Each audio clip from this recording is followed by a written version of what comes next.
Selamat pagi semuanya.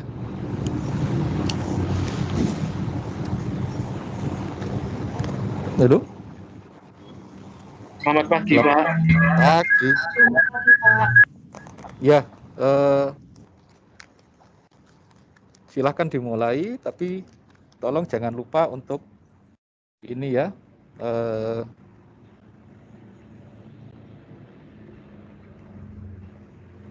Nah ini, saya kebetulan berada di luar kampus, ada rapat juga.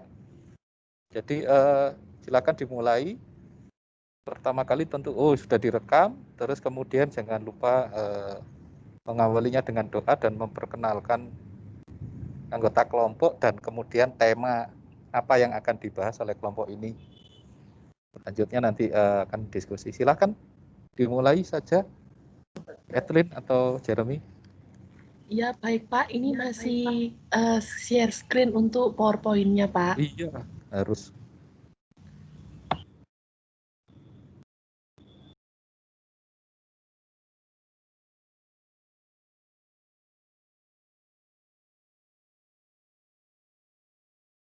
Ya. Selamat pagi Pak Daniel dan teman-teman sekalian. Kami kelompok 4 akan mempresentasikan mengenai irrelevant proposition of Modigliani-Miller model dengan saya Kathleen dengan NIM 1217118 dan rekan saya Saya Jeremy Widiloji Utama dengan NIM 1217117.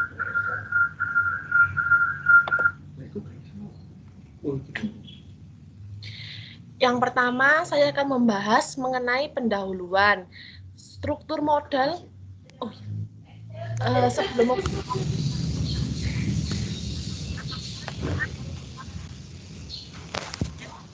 doa.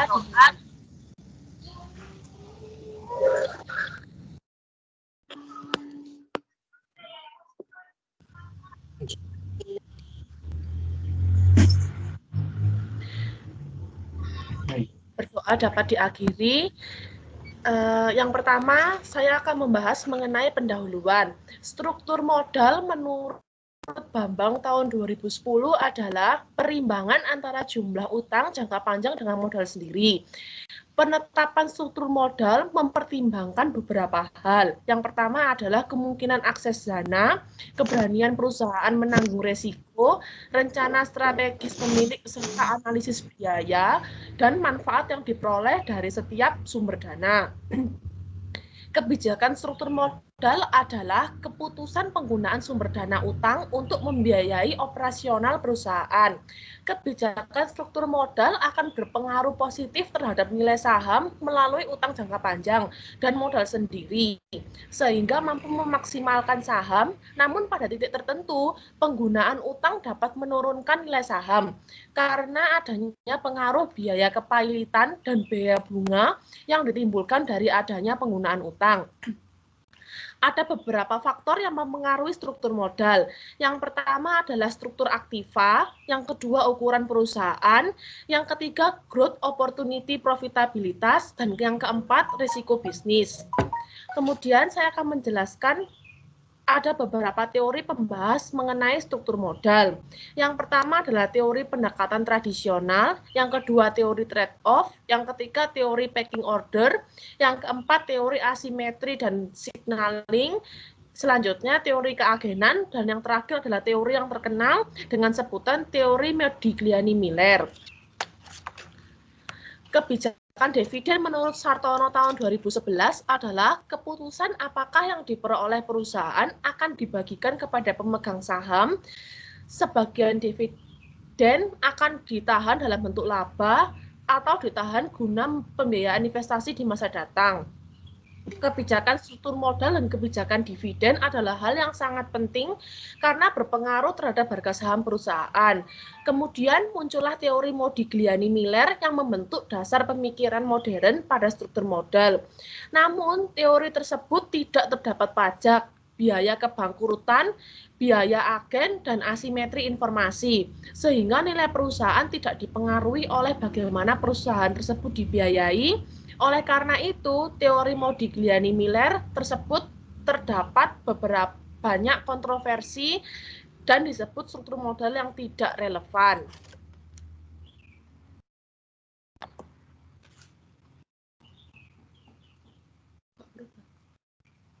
Kemudian saya akan menjelaskan mengenai struktur modal. Struktur modal menurut Sartono 2012 adalah perimbangan jumlah hutang jangka pendek yang bersifat permanen, hutang jangka panjang, saham preferen, dan saham biasa. Kemudian struktur modal menurut Weston dan Thomas pada tahun 1996 adalah pembiayaan permanen yang terdiri dari utang jangka panjang, saham preferen, dan modal pemegang saham. Selanjutnya yang terakhir, menurut Trianto 2010, struktur modal adalah perimbangan atau perbandingan antara jumlah hutang jangka panjang dengan modal sendiri. Faktor-faktor yang mempengaruhi struktur modal. Yang pertama ada struktur aktiva. Struktur aktiva menurut Rianto tahun 1995 adalah kekayaan atau sumber ekonomi yang dimiliki oleh perusahaan yang diharapkan akan memberikan manfaat di masa akan datang. Struktur aktiva terdiri dari aktiva tetap, aktiva tak berwujud, aktiva lancar, dan tidak lancar. Struktur aktiva ada hubungan positif dengan struktur modal. Semakin tinggi rasio struktur aset, perusahaan akan memiliki kemampuan yang lebih besar dalam melakukan pendanaan eksternal yang berarti berpotensi meningkatkan leverage perusahaan. Yang selanjutnya adalah ukuran perusahaan. Ukuran perusahaan adalah tolok ukur besar kecilnya perusahaan dengan melihat besarnya nilai equity, nilai penjualan atau nilai total aset yang dimiliki perusahaan. Sehingga ukuran perusahaan merupakan faktor yang mempengaruhi struktur modal perusahaan. Selanjutnya, growth opportunity. Menurut Brigham dan Houston pada tahun 2011, perusahaan dengan tingkat pertumbuhan yang tinggi akan bergantung pada dana dari luar perusahaan. Dikarenakan dana dari dalam perusahaan tidak cukup untuk membiayai pertumbuhan yang tinggi. Oleh karena itu, perusahaan dengan tingkat pertumbuhan yang tinggi akan lebih banyak menggunakan utang sebagai sumber pendanaannya daripada perusahaan dengan tingkat pertumbuhan yang rendah. Selanjutnya, profitabilitas. Rasio profitabilitas merupakan rasio untuk menilai kemampuan perusahaan dalam meningkatkan laba. Rasio ini juga memberikan ukuran tingkat efektivitas manajemen suatu perusahaan. Hal ini ditunjukkan oleh laba yang dihasilkan dari penjualan dan pendapatan investasi. Tingkat profitabilitas yang tinggi pada perusahaan akan meningkatkan daya saing antar perusahaan. Selanjutnya yang terakhir risiko bisnis. Menurut Farah tahun 2010, risiko bisnis adalah tingkat risiko yang inheren di dalam operasi perusahaan. Next. Selanjutnya saya akan menjelaskan mengenai teori struktur modal perusahaan. Yang pertama adalah teori Modigliani-Miller tanpa pajak dan teori Modigliani-Miller dengan pajak. Teori Modigliani-Miller tanpa pajak. Menurut Brigham dan Houston tahun 2012, teori struktur modal modern yang pertama adalah teori dari Modigliani-Miller. Mereka berpendapat bahwa struktur modal tidak relevan atau tidak mempengaruhi nilai perusahaan. Modigliani dan Miller mengajukan beberapa asumsi untuk membangun teori mereka, yaitu tidak ada biaya pialang, tidak ada pajak, tidak ada biaya kebangkrutan, investor dapat meminjam dengan tingkat yang sama seperti perusahaan, seluruh investor memiliki informasi yang sama seperti manajemen tentang peluang investasi perusahaan ke depan. EBIT tidak dipengaruhi oleh penggunaan hutang. Teori Modigliani-Miller tanpa pajak tersebut tidak membedakan antara perusahaan yang menggunakan utang atau pemegang saham memiliki utang pada saat kondisi tanpa pajak dan pasar yang sempurna. Nilai perusahaan tidak bergantung pada struktur modalnya. Kemudian saya akan menjelaskan mengenai teori Modigliani-Miller dengan pajak. Teori Modigliani-Miller tanpa pajak dianggap tidak realistis, sehingga Modigliani Miller memasukkan faktor pajak ke dalam teorinya. Pajak dibayarkan kepada pemerintah yang berarti merupakan aliran kas keluar. Utang bisa digunakan untuk menghemat pajak karena biaya bunga bisa dipakai sebagai pengurang pajak. Selanjutnya saya akan menjelaskan mengenai pendekatan tradisional.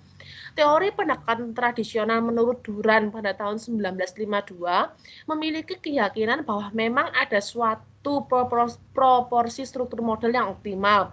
Dengan kata lain, struktur modal memiliki pengaruh terhadap nilai perusahaan. Pada teori ini diasumsikan terjadi perubahan struktur modal dan peningkatan nilai total perusahaan melalui penggunaan financial leverage. Selanjutnya, teori trade-off menyatakan struktur modal optimal dapat ditentukan. Struktur modal optimal ditentukan dengan memasukkan unsur pajak, agency cost, financial distress, dengan tetap memperhatikan bentuk efisiensi pasar dan symmetric information. Pecking order theory menyatakan bahwa manajer keuangan lebih suka menggunakan dana internal daripada dana dari pihak eksternal. Mengapa demikian? Karena perusahaan akan membentuk financing hierarchy models. Selanjutnya, teori asimetri. Teori asimetri adalah situasi di mana manajemen memiliki informasi yang berbeda, yang lebih baik mengenai prospek perusahaan daripada investor. Ketidakseimbangan informasi ini terjadi karena pihak manajemen memiliki informasi yang lebih banyak mengenai perusahaan daripada para pemodal. Teori yang terakhir, teori keagenan. Menurut Jensen and Meikling pada tahun 1976, di mana manajemen merupakan agen dari pemegang saham sebagai pemilik perusahaan. Para pemegang saham berharap agen akan bertindak atas kepentingan mereka, sehingga mereka mendelegasikan wewenang kepada agen. Untuk dapat melakukan fungsinya dengan baik, manajemen harus diberikan insentif dan pengawasan yang memadai. Selanjutnya akan dijelaskan oleh rekan saya, Jeremy.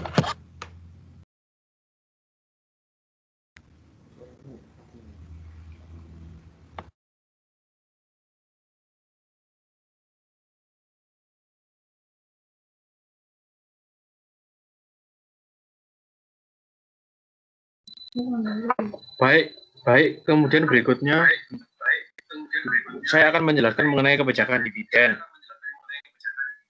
Menurut Rianto tahun 2010, kebijakan dividen adalah kebijakan yang bersangkutan dengan penentuan pembagian pendapatan antara pengguna pendapatan untuk dibayarkan kepada para pemegang saham sebagai dividen atau untuk digunakan dalam perusahaan, yang berarti pendapatan tersebut harus ditanam di dalam perusahaan. Dapat disimpulkan bahwa kebijakan dividen adalah keputusan yang dibuat oleh manajemen untuk menentukan betapa besarnya dibagikan kepada investor, atau perusahaan lebih memilih untuk tidak pembagian dividen karena akan digunakan sebagai laba ditahan untuk membiayai pendanaan perusahaan. Kemudian berikutnya adalah menurut Gito Sudarmo dan Basri tahun 2002, dividen payout ratio adalah perbandingan antara dividen yang dibayarkan dengan laba bersih yang didapatkan dan biasanya disajikan dalam bentuk presentasi. Semakin tinggi dividen payout ratio akan menguntungkan bagi para investor, tetapi dari pihak perusahaan akan memperlemah internal finansial karena memperkecil laba ditahan dan sebaliknya. Untuk menghitung dividen payout ratio dapat dihitung dengan cara dividen per share atau DPS dibagi dengan earning per share atau EPS. Kemudian berikutnya adalah teori kebijakan dividen. Menurut Sartono tahun 2012, terdapat beberapa teori kebijakan dividen, yaitu teori dividen tidak relevan, kemudian bird in the hand theory, tax differential theory, information content hypothesis, and scintillate effect. Kemudian berikutnya mengenai teori Modigliani-Miller tahun 1958. Teori Modigliani-Miller merupakan teori struktur modal modern yang dimulai pada tahun 1958. Teori Modigliani-Miller membuktikan bahwa dengan sekumpulan asumsi yang sangat membatasi bahwa nilai sebuah perusahaan tidak berpengaruh oleh struktur modalnya. Hasil yang diperoleh Modigliani-Miller menunjukkan bahwa bagaimana cara sebuah perusahaan akan mendanai operasinya tidak akan berarti apa-apa, sehingga struktur modal adalah suatu hal yang tidak relevan. Akan tetapi teori Modigliani tidak realistis termasuk hal berikut ini, yaitu tidak adanya biaya pialang, tidak ada pajak, tidak ada biaya kebangkrutan, investor dapat meminjam pada tingkat yang sama dengan perusahaan, semua investor memiliki informasi yang sama dengan manajemen, EBIT tidak berpengaruh oleh penggunaan utang. Kemudian berikutnya,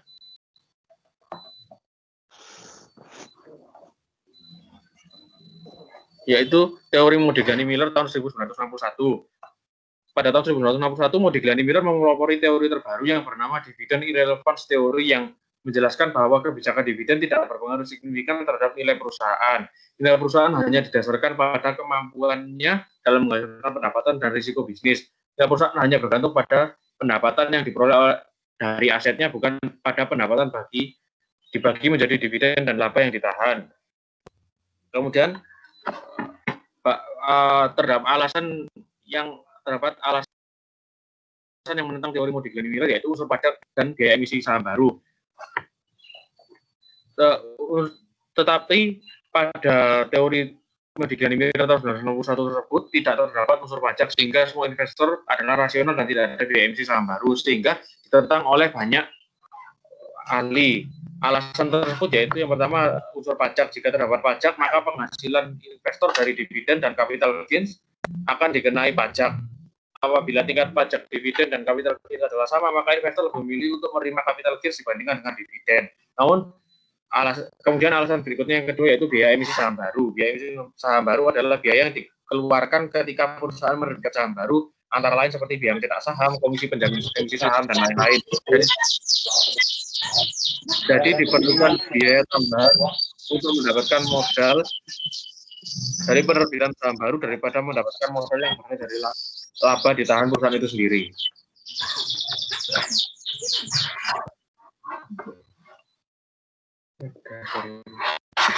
Kemudian berikutnya, teori Modigliani-Miller pada tahun 1963.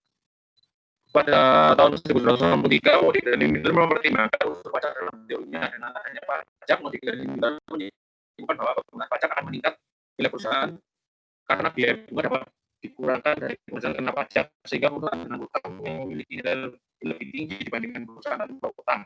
Utang dianggap dapat menghemat pajak karena perusahaan harus membayar bunga yang dapat mengurangi penghasilan kena pajak tersebut.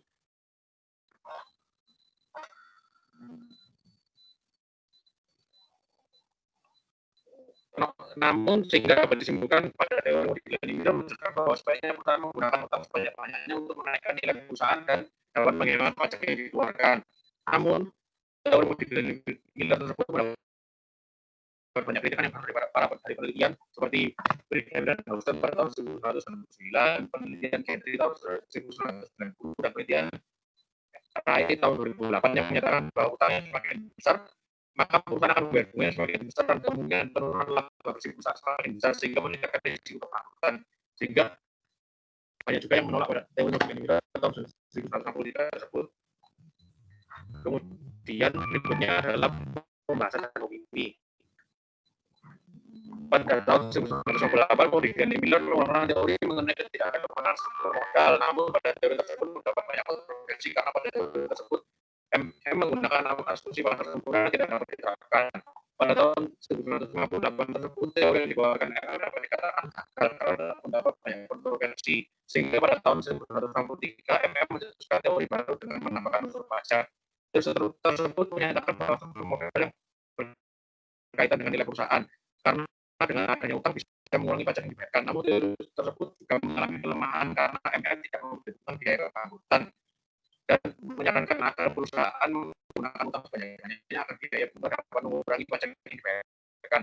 Hal tersebut memiliki risiko yang tinggi karena semakin besar utang yang dimiliki perusahaan, maka semakin tinggi juga risiko kebangkrutan yang akan dihadapi oleh perusahaan. Kemudian pada tahun 1961, MM mencetuskan teorinya mengenai ketidakrelevanan kebijakan dividen. Namun pada teori tersebut, MM tetap mempertahankan asumsi pasar sempurna dengan tanpa pajak, tanpa asimetri informasi, dan tanpa biaya emisi saham baru. Oleh karena itu muncul teori-teori baru seperti teori trade-off, signaling teori, perpindahan teori, efek teori. Namun, para ahli belum dapat menentukan apakah kebijakan dividen dapat memberikan pengaruh terhadap nilai perusahaan, serta teori kebijakan dividen mana yang paling tepat untuk diterapkan agar perusahaan dapat meningkatkan nilai perusahaannya di mata para investor. Karena setiap perusahaan memiliki latar belakang serta situasi dan kondisi yang berbeda-beda, sehingga manajemen perusahaan tersebut harus menentukan sendiri kebijakan dividen yang paling sesuai untuk meningkatkan nilai perusahaannya. Kemudian berikutnya yaitu simpulannya. Pada tahun 1958, MM menentukan teori mengenai ketidakrelevanan struktur modal tanpa masuk unsur pajak, sehingga nilai perusahaan yang memiliki utang sama dengan nilai yang tidak memiliki utang.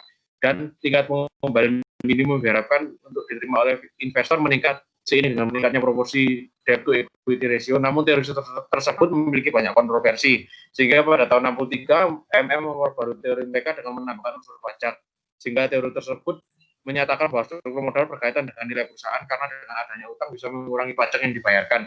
Namun teori tersebut juga memiliki banyak kelemahan karena teori tersebut menyarankan agar perusahaan untuk menggunakan utang sebanyak-banyaknya agar dapat mengurangi pembayaran pajak, namun tanpa memikirkan risiko kebangkrutan, karena semakin tinggi utang maka semakin tinggi risiko kebangkrutan. Pada tahun 1961, MM mencetuskan teori ketidakrelevanan dividen. Pada teori tersebut, kebijakan dividen perusahaan tidak mempengaruhi nilai perusahaan, namun pada seluruh teori yang dikemukakan oleh MM masih belum benar seutuhnya karena masih menggunakan asumsi-asumsi yang tidak dapat diterapkan. Oke, sekian presentasi yang kami sajikan. Apabila ada pertanyaan, dipersilakan. Disuruh ngilang.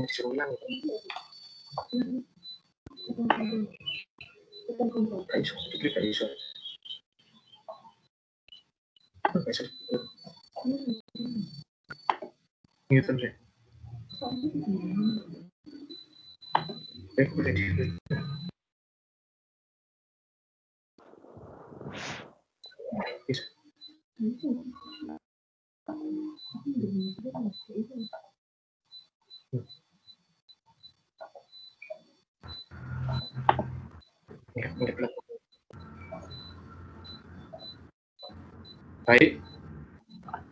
Suaraku keluar apa? Baik, berikutnya saya akan membuka 3 sesi pertanyaan. Penanya pertama yaitu Risnakul Soliha, Resa Antiani, dan Kristina Cendiani.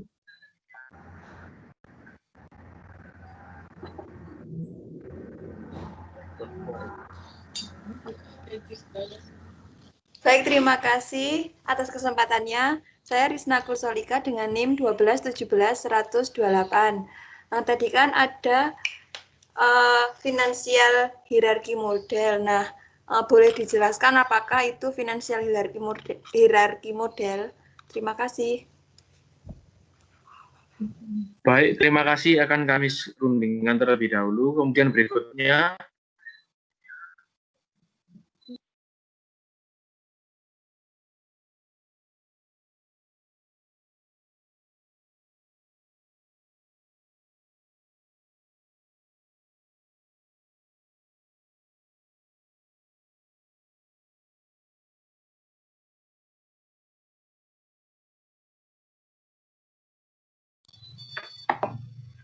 halo, mohon maaf.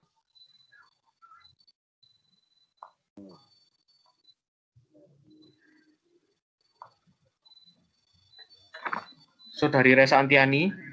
Baik, terima kasih atas waktu dan yang kesempatan yang diberikan. Nama saya Resa Antiani dengan NIM 27. Di dalam presentasi Anda tadi dijelaskan mengenai teori kebijakan dividen. Salah satunya adalah teori bird in the hand teori. Apa itu teori ini dan bagaimana penerapannya? Terima kasih. Baik, terima kasih atas pertanyaannya.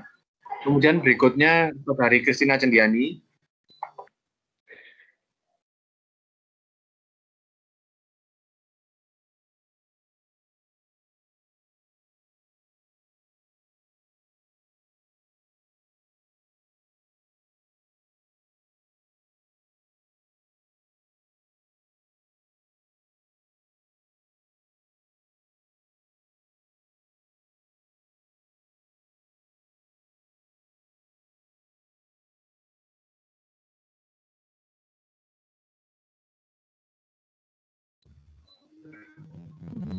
Mohon maaf, Saudari Kristina Cendiani.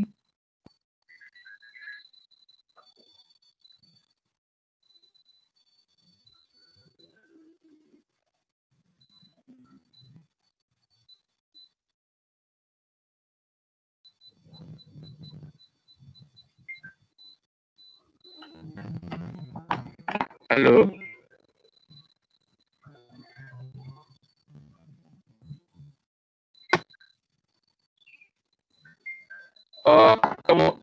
Untuk kesini aja jadi mungkin saya pindahkan ke sesi berikutnya. Untuk yang saat ini saya gantikan oleh Dewi Kasana dulu aja.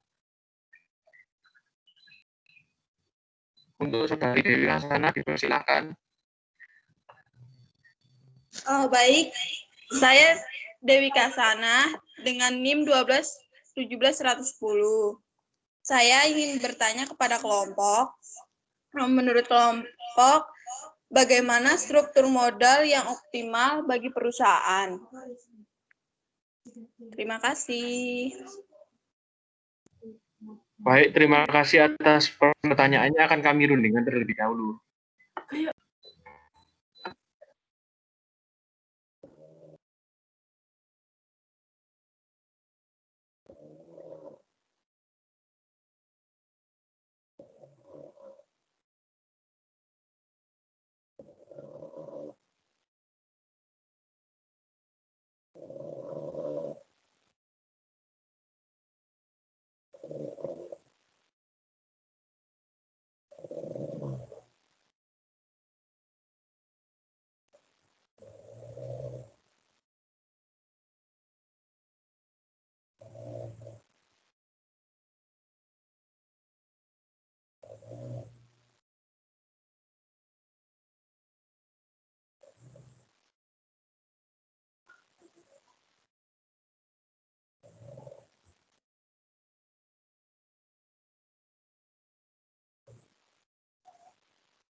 Kelompok kami akan mencoba menjawab pertanyaan dari Saudari Rizna. Ini Saudari Rizna menanyakan tentang financial hierarchy model. Menurut kelompok kami, financial hierarchy model adalah model hierarki yang mengurutkan sumber pendanaan dari yang memiliki risiko rendah ke risiko yang tertinggi. Perusahaan akan memulai pendanaannya dari internal, hutang yang paling rendah risikonya, turun ke hutang yang lebih berisiko, sekuritas hybrid seperti obligasi konversi, saham preferen, dan yang terakhir saham biasa. Apakah sudah membantu Saudari Rizna? Sudah, baik. Terima kasih atas jawabannya. Sama-sama.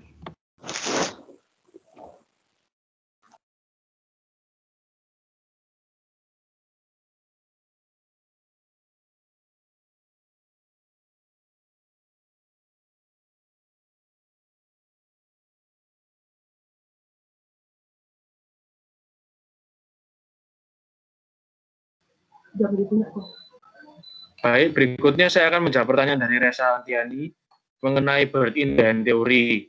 Meron dan Gordon dan John Litter berpendapat bahwa kebijakan dividen berpengaruh positif terhadap harga pasar saham. Artinya jika dividen yang dibagikan perusahaan semakin besar, harga pasar saham tersebut akan semakin tinggi dan sebaliknya. Investor lebih merasa aman untuk memperoleh pendapatan berupa pembayaran dividen daripada menunggu capital gain. Hal ini terjadi karena pembagian dividen dapat mengurangi ketidakpastian yang dihadapi investor. Begitu merupakan adalah bird in the hand teori. Bagaimana untuk Resa Antiani, apakah sudah menjawab? Baik, terima kasih Jeremy. Jelas.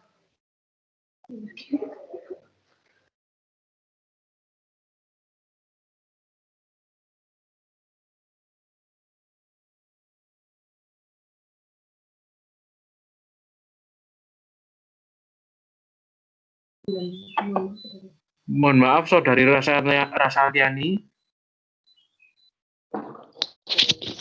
Baik, terima kasih Jeremy. Mohon maaf, mic saya agak bermasalah. Sudah jelas Jeremy, terima kasih kelompok penyaji. Sama-sama.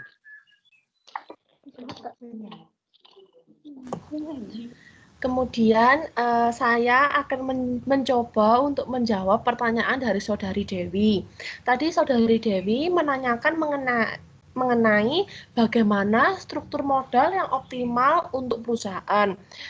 Menurut kelompok kami, struktur modal yang optimal untuk sebuah perusahaan adalah kombinasi antara utang dan ekuitas yang akan memaksimalkan harga saham dari suatu perusahaan tersebut. Untuk Saudari Dewi, apakah jawabannya sudah bisa diterima? Baik, terima kasih untuk jawabannya. Sudah cukup. Sama-sama. Kemudian untuk selanjutnya akan saya buka untuk tiga penanya berikutnya. Saudara Citrun, Saudari Fania, dan Saudari Magda.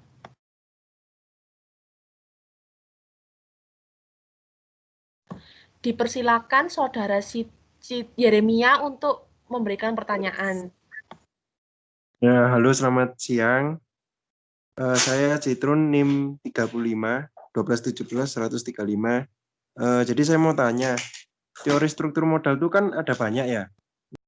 Menurut kelompok kalian, teori yang sangat cocok untuk digunakan pada masa sekarang ini teori yang mana sih? Itu sih. Terima kasih. Terima kasih untuk pertanyaannya Saudara Yeremia. Selanjutnya Saudari Fania dipersilahkan. Baik, selamat pagi. Terima kasih atas kesempatannya. Saya Fania, NIM 33. Yang ingin saya tanyakan, tadi di salah satu teori signaling dikatakan oleh penyaji bahwa investor memiliki informasi yang sama dengan manajemen perusahaan. Namun, pada nyatanya, manajemen perusahaan tentu memiliki informasi yang lebih banyak. Nah, kemudian bagaimana investor sendiri itu memperoleh informasi sehingga bisa memiliki informasi yang sama dengan manajemen perusahaan. Terima kasih. Baik, terima kasih untuk pertanyaannya dari Saudari Fania. Selanjutnya saya persilakan Saudari Magda untuk menyampaikan pertanyaannya. Baik, terima kasih untuk kesempatannya. Saya Magdalena dengan NIM 20. Yang tadi saya mau tanyakan adalah, tadi dijelaskan pada teori pendekatan tradisional. Nah, di situ terdapat kata-kata financial leverage. Nah, apakah itu financial leverage? Terima kasih. Terima kasih untuk tiga penanya. Baik, akan saya rundingkan untuk jawabannya dengan kelompok. Terima kasih.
Baik, saya akan menjawab pertanyaan dari Saudara Yeremia Citrun.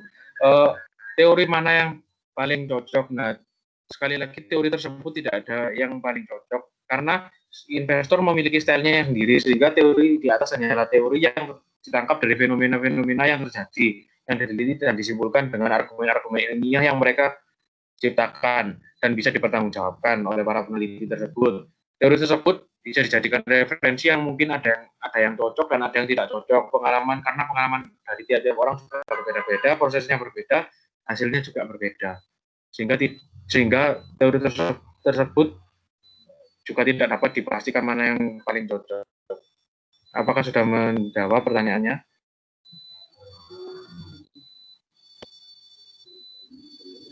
Iya, sudah.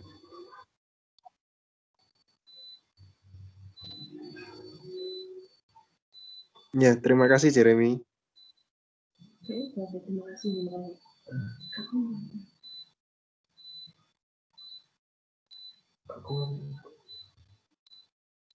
Baik.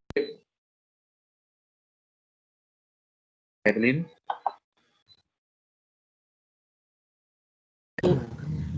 Kemudian saya akan mencoba untuk menjawab pertanyaan dari Saudari Fania. Adik Saudari Fania menanyakan seorang investor mendapat informasi tentang perusahaan intinya dari mana. Menurut kelompok kami, investor akan menggunakan informasi dari struktur modal perusahaan untuk melihat tingkat leverage sebuah perusahaan. Leverage perusahaan merupakan sinyal bagi investor mengenai kondisi perusahaan. Selain itu, menurut kelompok kami, seorang investor dapat melihat kondisi perusahaan dari laporan keuangan dan dari berita-berita terkait yang menyinggung tentang perusahaan tersebut. Apakah jawabannya sudah membantu Saudari Fania? Oh baik, sudah. Terima kasih banyak. Sama-sama. Selanjutnya, pertanyaan dari Saudari Magda akan dicoba jawab oleh rekan saya. Baik, saya akan menjawab pertanyaan dari Saudari Magda. Financial leverage merupakan penggunaan dana dengan beban tetap dengan harapan atas penggunaan dana tersebut akan memperbesar pendapatan per lembar saham.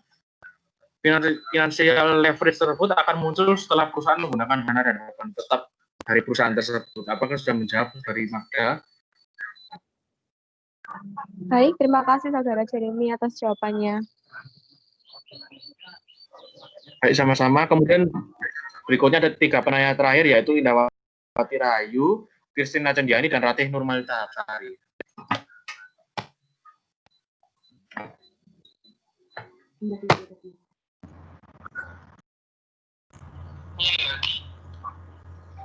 Ini saya dulu ya.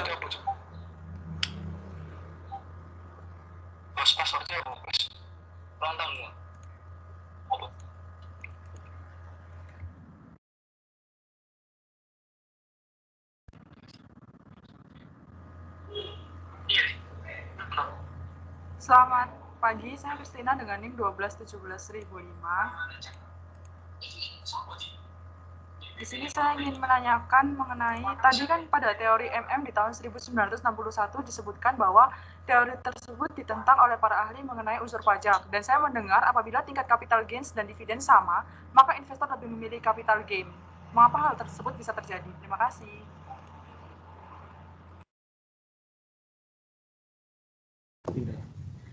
Baik, terima kasih atas pertanyaannya dari Saudari Christina. Kemudian dipersilakan Saudari Indawati Rahayu untuk menyampaikan pertanyaannya. Baik, terima kasih atas kesempatannya. Saya Indawati Rahayu, NIM 1217116. Saya mau bertanya, untuk menentukan struktur modal yang optimal, faktor yang perlu dimasukkan salah satunya adalah financial distress. Nah, bagaimana cara menghitung risiko kepailitan itu menurut kelompok? Terima kasih. Baik, terima kasih atas pertanyaannya Saudari Indah. Kemudian dipersilakan Saudari Rate untuk menyampaikan pertanyaannya. Baik, terima kasih Saudara Kathleen. Pada teori dividen tidak relevan MM, ada asumsi yang mana MM ini dividen payout ratio-nya tidak mempunyai pengaruh pada harga saham perusahaan atau biaya modalnya. Nah, di teori dividen ini ada asumsi bird in the hand. Boleh dijelaskan apa itu bird in the hand? Terima kasih.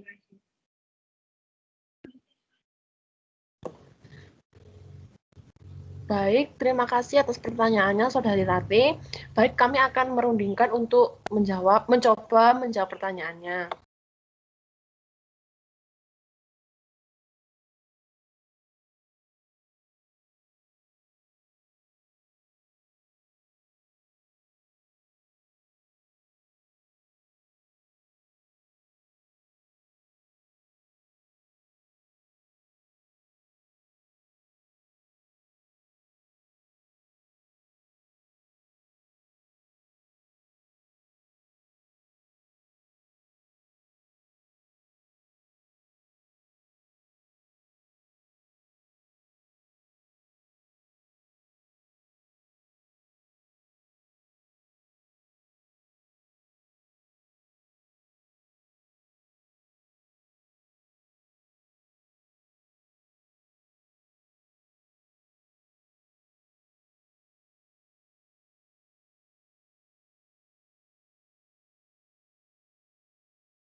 Baik, saya akan menjawab dari pertanyaan dari Indahati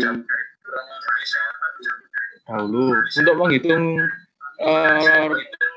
risiko finansial distress itu ada rumusnya, yaitu menggunakan nilai Z-score untuk model Almat Z-score, yaitu dengan 0,717 dikalikan dengan X1. X1 itu dari aktiva lancar kurangi utang lancar dibagi total aset, kemudian ditambahkan dengan 0,847 dikalikan X2. Nah, X2 itu rumusnya yaitu laba yang ditahan dibagi dengan total aset.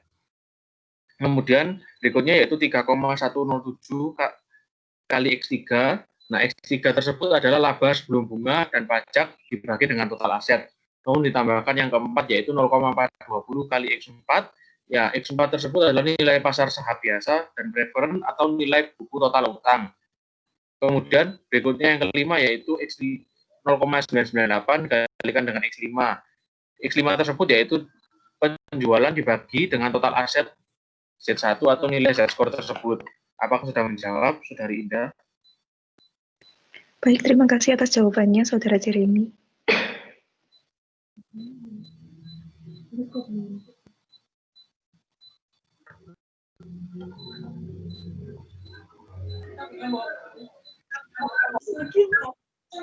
Di sana kalau kamu sakit, siapa yang mau lihat kamu? Ya lihat online, Mak.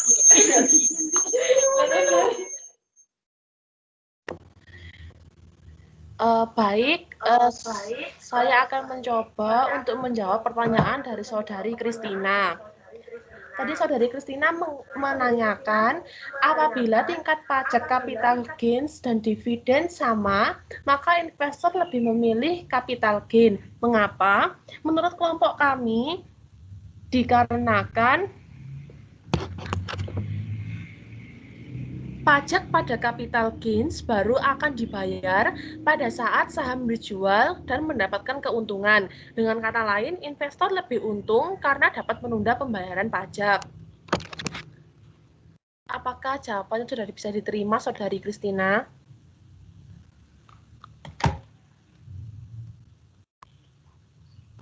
Sudah, terima kasih.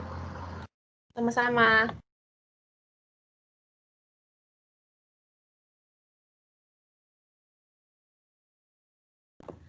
Mohon maaf untuk pertanyaan dari Saudari Rate, masih kami rundingkan. Terima kasih.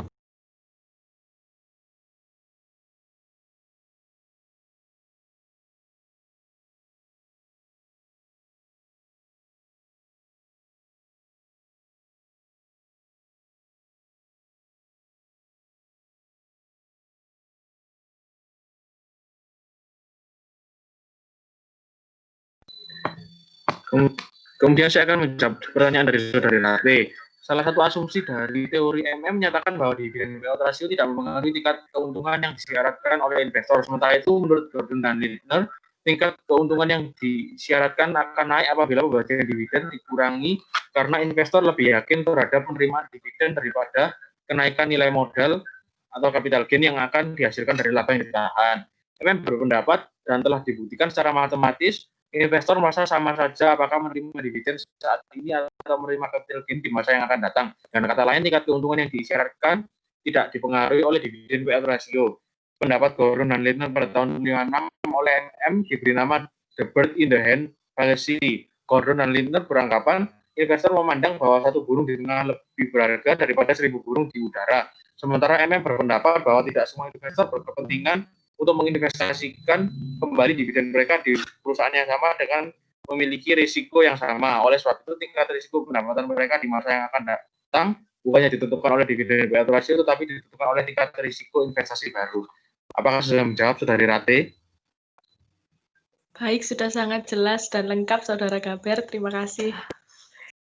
Saudara Jeremy, maaf.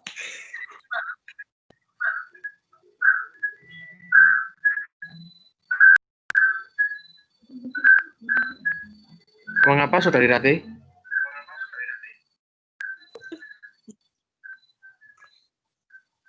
Baik, terima kasih.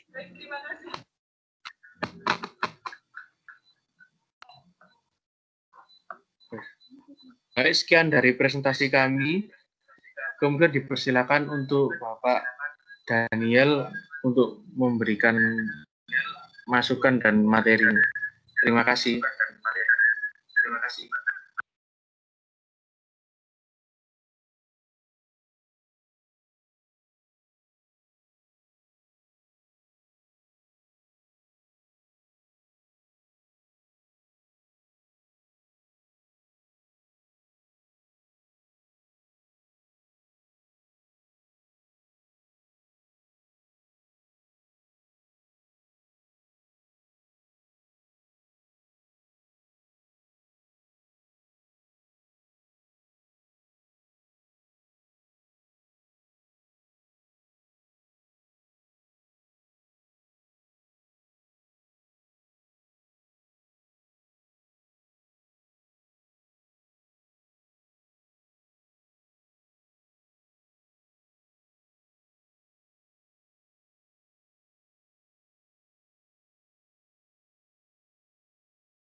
Mohon maaf, dipersilakan untuk Bapak Daniel.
Mohon maaf.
Sekarang sudah bisa didengar?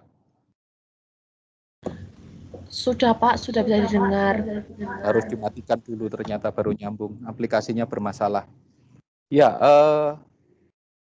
saya harus mengulangi, tadi sudah cerita agak panjang tapi sebenarnya.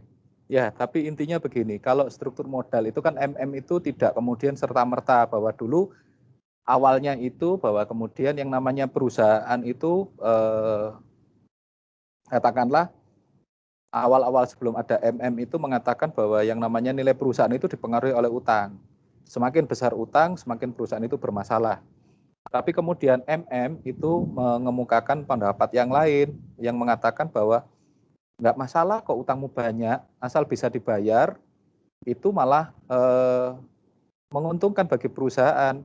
Karena apa? Karena laba bersihnya itu dibaginya dividennya tidak dengan pemegang saham yang lain.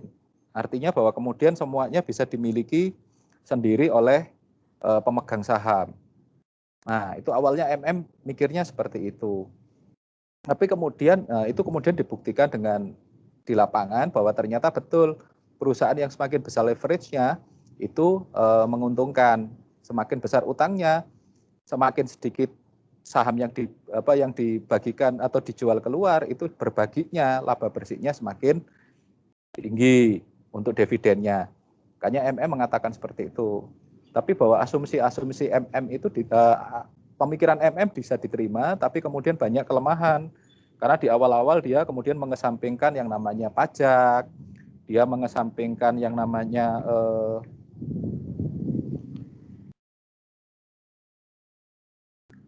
resiko kebangkrutan. Nah, itu yang kemudian dia hanya patokannya pada profitabilitas dan debt to equity ratio. Nah, itu yang kemudian bermasalah dan kemudian banyak yang kemudian mengatakan bahwa MM1 itu terlalu lemah.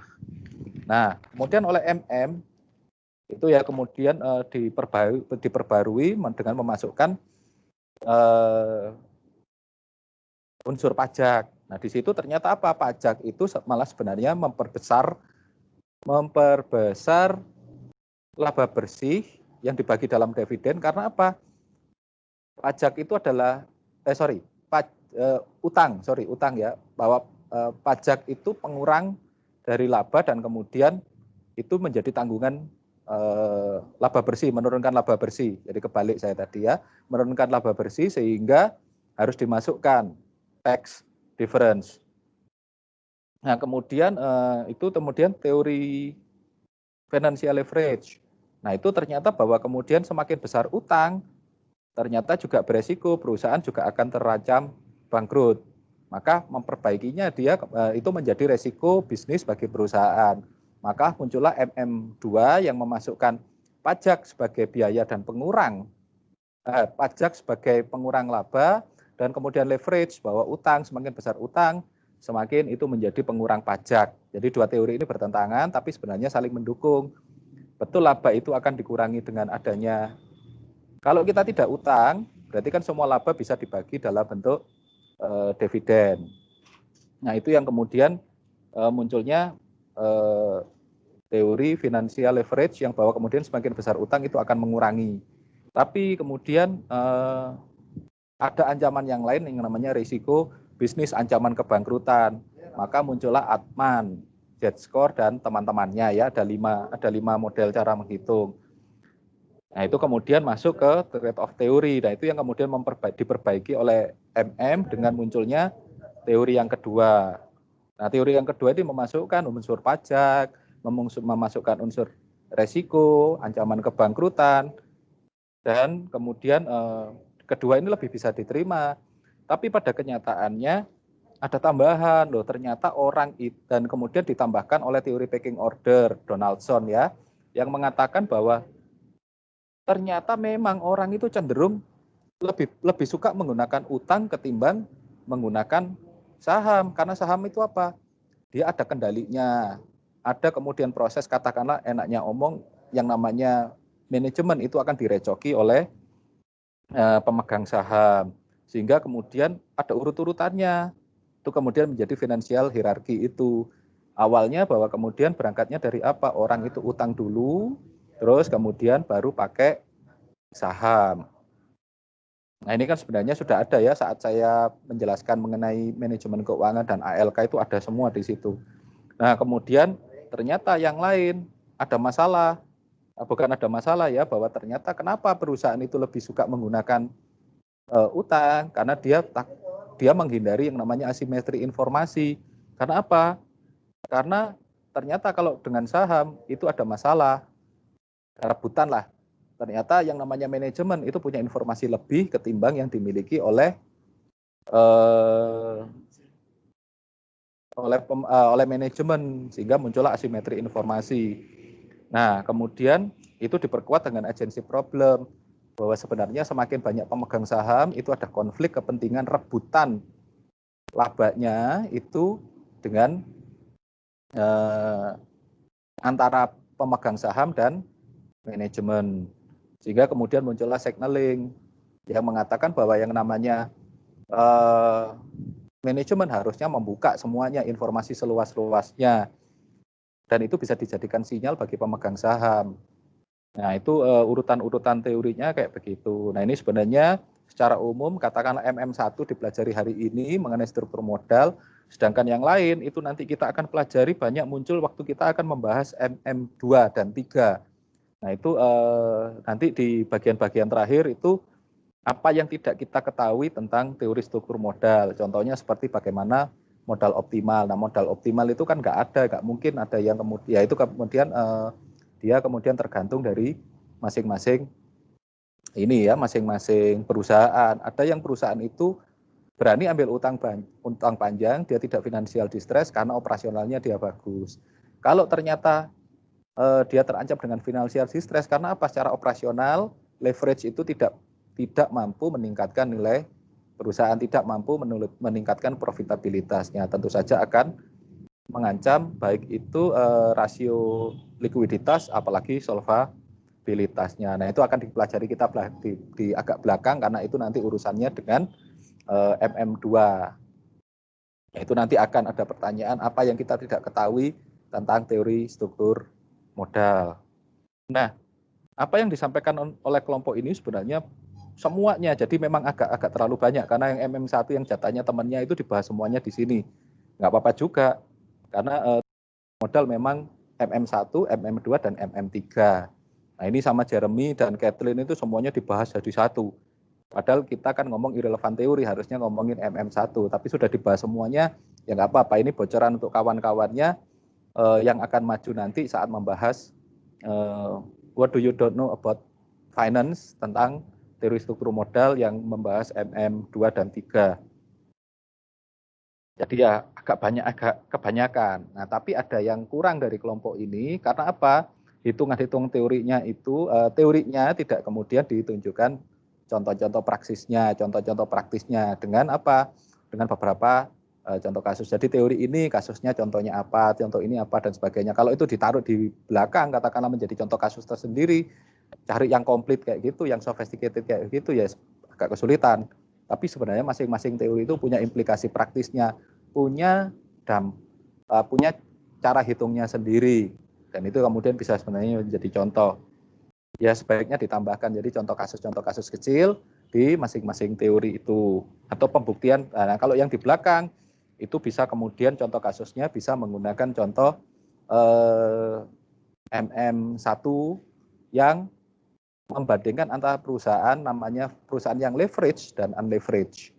Perusahaan dengan utang dan tanpa utang. Itu nanti dilihat kemudian saya di sini kan tidak mendapatkan contoh kasusnya ya, tapi itu nanti kemudian muncul bahwa yang tidak punya utang kayak begini loh, semuanya terlalu banyak dibagi, tapi kecil. Karena apa? Karena tidak ada utang, tidak ada biaya bunga, maka labanya sebenarnya kecil. Pembaginya banyak karena pemegang sahamnya banyak. Kalau yang leverage itu mengambil utang, operasional perusahaan tinggi, profitabilitas tinggi, selama dia mampu bayar, nggak ada masalah, tapi kemudian pembaginya kecil karena apa? Dia tidak perlu lagi membagi laba dalam bentuk dividen kepada pemegang saham pada umumnya. Dan kemudian ditambahkan contoh kasus yang ketiga itu bagaimana cara menghitung financial distress. Caranya bagaimana? Ya kemudian itu seperti yang tadi Jeremy tunjukkan itu Altman Z-score. Sebenarnya nggak hanya Altman. Ada Springgate, ada 5 pendekatan yang bisa dipakai. Nah, Tapi paling tidak dari apa yang dijelaskan Jeremy, kita tahu bahwa sebenarnya struktur modal itu juga bukan perkara yang gampang bagi perusahaan. Karena apa? Karena itu akan berpengaruh terhadap pembagian kepada pemegang saham yang lain ya, dalam bentuk dividen. Nanti akan dijelaskan lagi di kebijakan dividen.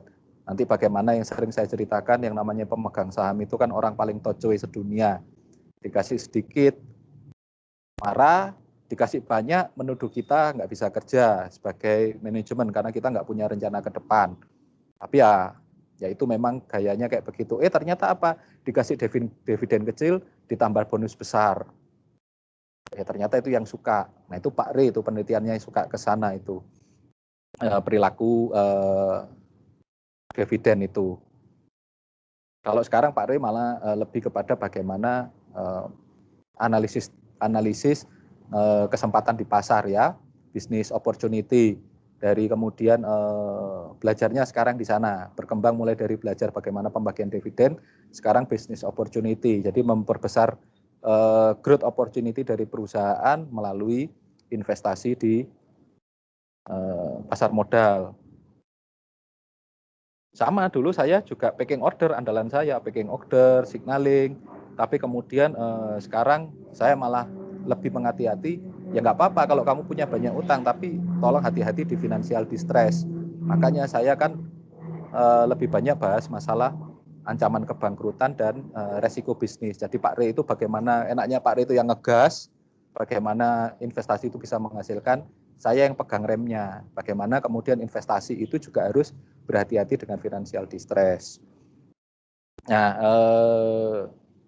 kira-kira gambarannya begitu secara umum, bagaimana yang namanya teori struktur modal itu akan berpengaruh terhadap opportunity growth dan financial distress, yang itu akan menentukan rencana strategi perusahaannya mau kemana. Apakah dia mau menggunakan dana sebesar-besarnya dari saham, ataukah dari utang. Dua-duanya mengandung resiko, dua-duanya mengandung keterbatasan, dan dua-duanya harus dikelola dengan baik. Makanya berapa yang optimal itu nggak ada. Tapi kalau secara umum, itu kalau financial distress itu ada katakan ada pendekatannya ya, menggunakan Altman Z-score dan teman-temannya ada Y-score dan sebagainya. Nah, kira-kira begitu. Apa yang disampaikan kelompok ini secara teoretis sudah lengkap, bahkan terlalu lengkap karena punyanya temannya juga dipakai. Tapi yang memang kekurangan itu bagaimana contoh-contoh praktis di masing-masing teori, bagaimana penerapannya di masing-masing teori. Itu kan tidak muncul di sini ya, di presentasi. Tapi saya juga belum baca makalah Anda karena saya harus ada rapat sejak pagi jam 8 tadi. Tapi yang terpenting, kalau itu memang belum ada, tolong ditambahkan contoh-contoh praksis di masing-masing munculnya teori itu. Nah, itu untuk materi kelompok hari ini. Tapi sudah cukup bagus, semua presentasinya lengkap, semua yang disampaikan sudah jelas, hanya contoh praktisnya. Jadi secara teori sudah bagus, sudah bisa dijelaskan juga pertanyaan dari kawan-kawan, tapi contoh praktisnya yang mempermudah teman-teman berimajinasi, teori itu kayak apa sih, signaling itu kayak apa, itu perlu ditambahkan juga. Jadi contoh-contoh praktis kecil di masing-masing perkembangan teori yang mendasari munculnya teori struktur modal. Nah, itu kira-kira untuk penyaji dan untuk semua yang mengikuti perkuliahan daring hari ini. Yang lain lagi, tolong ya, Cendi itu dari berapa hari saya ingatkan ya, tolong DP-nya diganti. Terus kemudian, Kristina kok Cendi. Ya, itu tolong DP-nya dikasih fotonya, juga Rizal tadi, Amrizal saya lihat. Kalau nggak salah Citrun juga ya, tulisannya masih YK gitu kan. Tolong diganti fotonya biar tahulah gitu kira-kira siapa. Karena enak kalau direkam seperti ini kan jadi bukti bahwa kita sudah ikut kuliah, bahwa kemudian kita ada aktivitas tanya jawab dan sebagainya, muncul siapa yang nanya gambarnya itu. Karena itu urusannya nanti dengan bukti otentik yang harus diserahkan di urusannya dengan Kaprodi sih, urusannya dengan Kaprodi, Dekan, WR1, bahkan urusannya dengan Dikti gitu ya. Tapi bagus, kelompok ini sudah menyajikannya dengan bagus. sajian presentasinya bagus, tapi ada yang bagi saya masih ini ya, bukan kurang, malah kelebihan kecepatan. Saat kemudian Kathleen menyampaikan presentasinya enak itu pelan-pelan. Jeremy kayaknya kok kesusu gitu ya, gaspol gitu ya. Tadi digas saja gitu ya. Ya nggak apa-apa. Tapi itu gaya ya, tapi tolong nanti kalau presentasi itu sedikit pelan-pelan dan sedikit setiap teori, apalagi ini di TKF itu kan membayangkan teori, kalau ada untuk yang lain juga yang maju nanti disertai dengan contoh-contoh kasus masing-masing perkembangan teorinya. Ya, tapi kita jadi tahu ya gambaran secara umum seperti apa mengelola perusahaan. Apakah kita leverage atau unleverage, itu ada konsekuensinya, ada batasannya, ada kemudian cara-cara bagaimana mengatasinya. Kira-kira begitu. Mohon maaf juga saya tidak bisa terlalu panjang, bisa menjelaskan lebih detail lagi karena saya juga masih terikat dengan rapat di tempat lain yang terpaksa saya tinggal untuk kuliah ini. Tapi dua-duanya wajib ya, sudah yang wajib ain gitu ya, fardu ain itu saya kuliah dengan kuliah ini ya saya dulukan. Oke, kira-kira begitu. Ada pertanyaan dengan materi hari ini? Tapi jangan khawatir, seperti pertanyaan mengenai financial leverage, financial distress, bird-in-hand theory nanti akan dibahas lebih lagi kok ke belakang ini di kelompok-kelompok selanjutnya. Baik di kebijakan dividen maupun di what do you don't know about financial structure. Itu nanti ada di kelompok, nggak tahu kelompok berapa itu. Setelah ini dia di belakang-belakang ya. Presentasi yang di atas ini kan 66 gitu. 6 itu yang di depan, yang teorinya seperti apa, 6 itu di belakang kontroversinya. Itu yang kemudian jelas penjelasan-penjelasan kita lebih jauh dan lebih detail lagi. Kira-kira begitu? Ada pertanyaan dari para audiens, para peserta kuliah hari ini?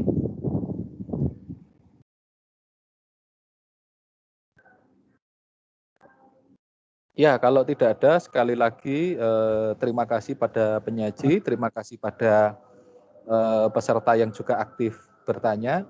Terus kemudian ya ini rekamannya, nanti tolong bisa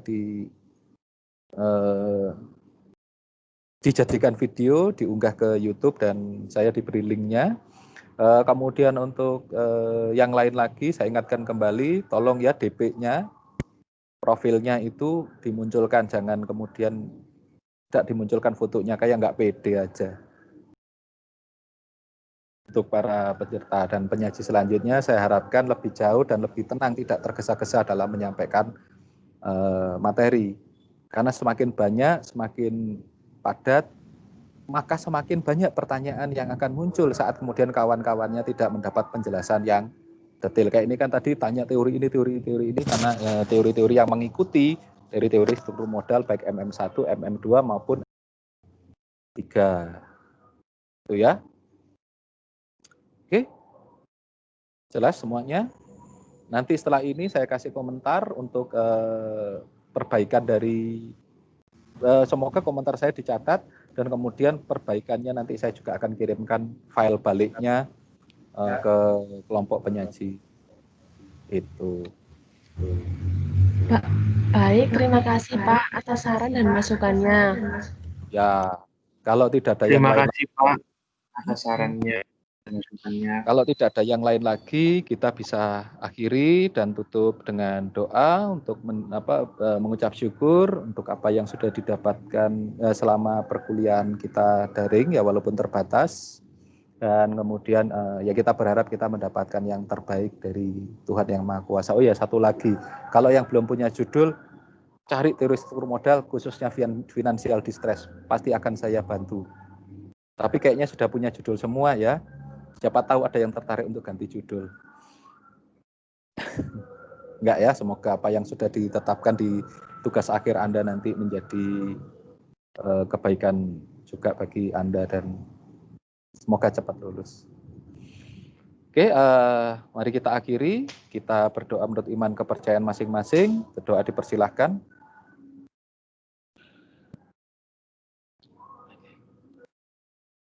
Terima kasih Ya, kita ketemu di perkuliahan selanjutnya dan semoga lebih baik dari sekarang, ya.